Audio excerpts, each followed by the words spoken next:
and welcome back to my channel. So I'm actually not going to really be talking about books today. I'm going to be talking about myself. I realized that I've had this channel now for about 6 months and I never really introduced myself on it or explained why I started doing this or how I got into like Bookstagram and Booktube. So I figured today I would just do a nice little like short chatty chat about reading and why I love it and who I am. I am Violet Prynne. That is not my real name. I didn't want to go by my real name when I started my Bookstagram because I wanted to basically make it a very organic journey for me. I only wanted to friend people that were into horror and thriller books or similar kind of horror and macabre accounts, and just kind of create almost like a community for myself online that was separate from my regular life and could serve as some kind of therapy for me. So I started Bookstagram back in March of 2020, right before the pandemic, really got into it all throughout the pandemic, and have found some amazing people on Bookstagram that eventually convinced me to start my Booktube channel, where I could just basically ramble about all of the books that I love and hate as much as I want. And then so in January of 2021, I launched this Booktube channel. So Violet Prynne is actually a spin off of The Scarlet Letter. The main character in The Scarlet Letter is named Hester Prynne, and Violet is kind of like a different type of Scarlet, I would say. Like they're kind of in that same family, and they're also both names, so I went with Violet Prynne to be my YouTube name. So, and my Instagram name. So hi, welcome. So going off of that, The Scarlet Letter, obviously if you've watched my channel before, is one of my all-time favorite novels. It was my favorite novel of all time until I read Stephen King's It, which hands down is pretty much the greatest book I think I've ever read. I think it'll be really hard for me to find a book that's going to top it, but hey, I'm going to keep reading. I'm going to try. I read December Park by Ronald Malfi, and oh my god, that book like immediately jumped into like my top 5 favorite books of all time. So it's possible to get me sometimes. I really like coming of age horror, as you can tell. That being said though, my favorite authors are obviously Stephen King and then Edgar Allan Poe. Edgar Allan Poe is like the king of the Gothic short story. I don't think there's anybody as good or as talented as him. My favorite short story by him is The Masque of the Red Death. My favorite poem by him is The Raven, because I am as basic as it can get. But I do absolutely love The Raven. I think it's a beautiful poem. It's my favorite poem ever written, and it's really fun to read. I got into horror from my stepdad. My stepdad is a huge horror film fanatic, and him and my stepmom, so there's just separate sides of the parents, really got me into reading as a kid through books like Lemony Snicket and the Bunnicula series, so definitely some children's books with some really dark themes. My stepmom showed me Lemony Snicket and my stepdad showed me Bunnicula. And since my stepdad has always just been a crazy horror buff, usually movies, I ended up falling head over heels in love with horror. I got really into horror when I first discovered Edgar Allan Poe in the 4th grade, and then when I started studying Gothic Lit in high school, I just kind of became this like deluge of me just absolutely falling in love with so many aspects of horror and thriller. Discovered Stephen King when I was in college. My mom told me that I should read Misery, and I didn't. I started with Carrie and then went back and read Misery because I didn't like Carrie. I don't like Carrie, sorry guys. And Misery scared the crap out of me so much. It was, I think, the first book since I read the Aragog scene in the Chamber of Secrets as a child that actually terrified me and still terrifies me to this day. I think I'm going to do a full video on books that have actually scared me very soon, so be on the lookout for that. But Misery is definitely one of them. Misery is so freaking terrifying. And from there, I just had a whole world open up. It was just amazing stories to read from. As I've said many times, horror and thriller are my genre. I got from my boyfriend, I started getting really into like true crime. He's really into like serial killer documentaries, and the concept of serial killers used to terrify me up until I started dating him. We've been together for just under 5 years, and he got me just really interested in the topic, and now I'm just obsessed with true crime. I listen to Morbid, a true crime podcast, like every single day actually.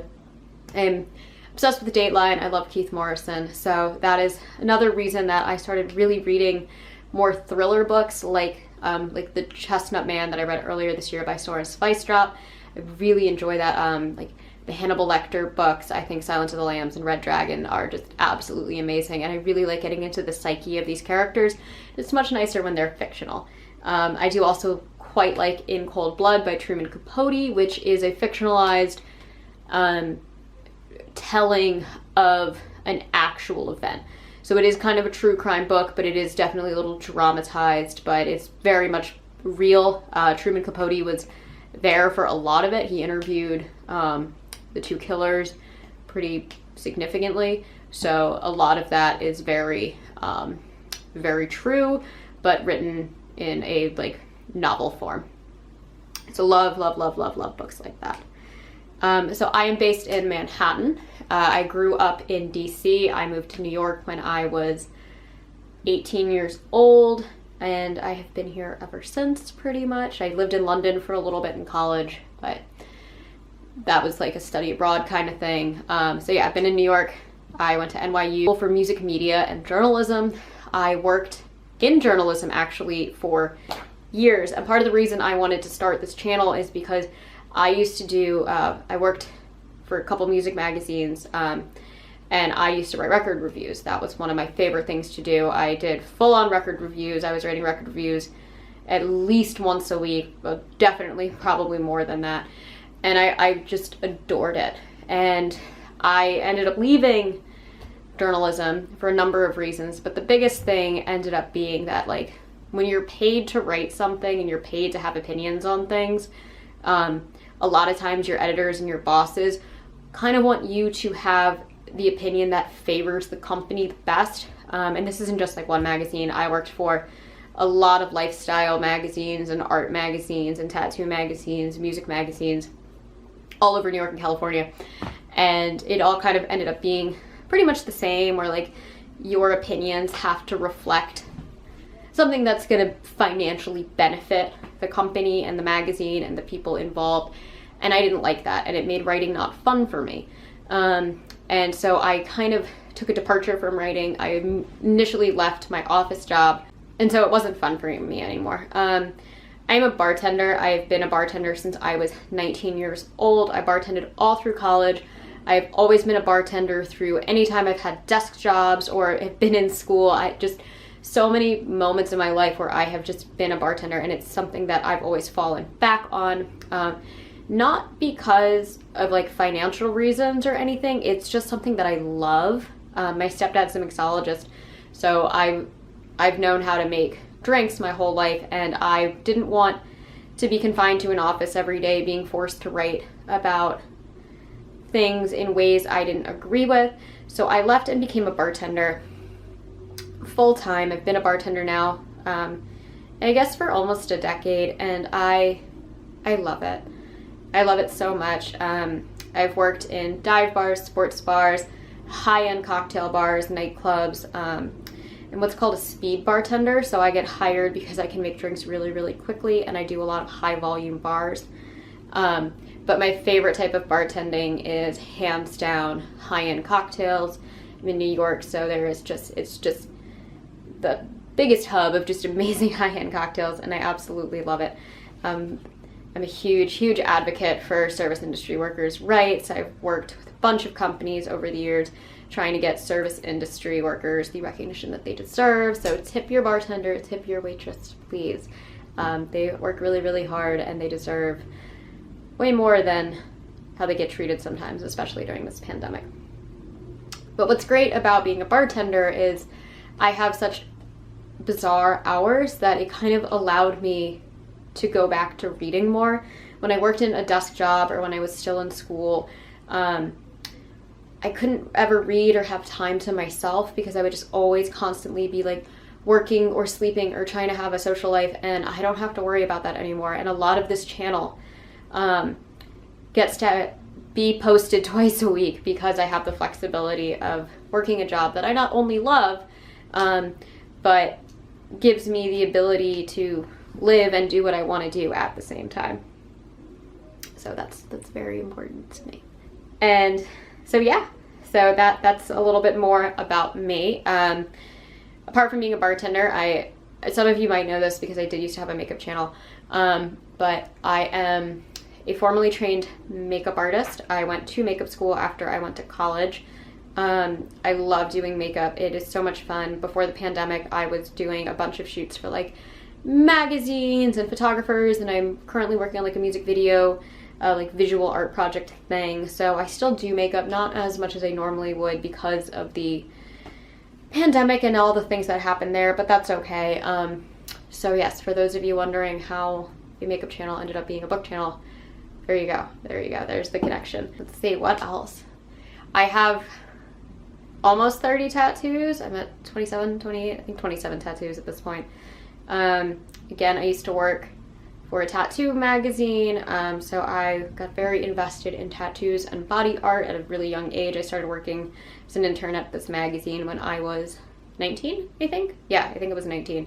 And I worked for them for years. So I'm a huge fan of tattoos. I have a ton of literary tattoos. We have my Kurt Vonnegut tattoo. I have a portrait of Edgar Allan Poe. I have a Robert Frost tattoo. I have a Shakespeare tattoo.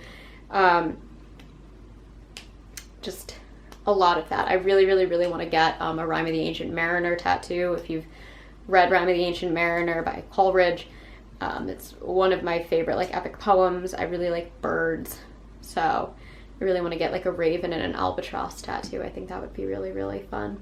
And then apart from that, in my spare time when I'm not reading a plethora of books or doing makeup or bartending, I flip furniture as a hobby.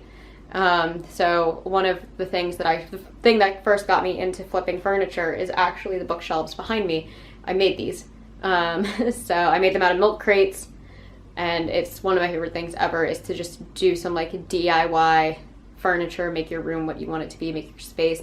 I film all of my videos in my own little studio where I have completely curated it to be a vampire themed reading room. And that is what it is. There are coffins and bats everywhere, and almost all of them are custom pieces by me, or at least cosmetically fabricated by me. So there you go. I feel like I'm just really rambling. I don't know what else about me. I have a dog. I have a white French bulldog. I'll post like a photo of him in here. He can't really come in here because there's just like wires and lamps set up everywhere, and he'll just knock things over. But I do have a little French bulldog named Bartok. I love him to death. He is the sweetest little puppy. And yeah, my favorite bookstores are Politics and Prose in DC and The Strand here in New York City. There's this new bookstore that opened up right near me in New York called the Book Club Bar. It is a bookstore, a coffee shop, and it sells wine and beer.